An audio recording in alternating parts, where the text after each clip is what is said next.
how to report someone on TikTok. Hey everyone, welcome back to our channel. In this video I'll guide you on how you can report someone on TikTok, so make sure to watch the video till the very end.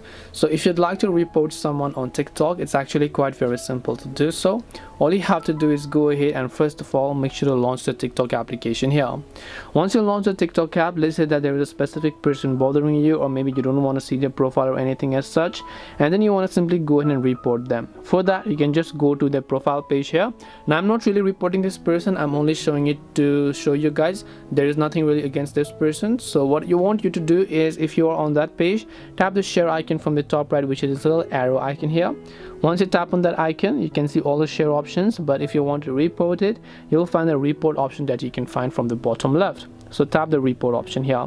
As you tap the report option, you'll be able to go ahead and simply report the account itself or report only the content, depending upon whatever you want. So select your reason and then you should be good to go. And this way you'll be able to report someone on TikTok.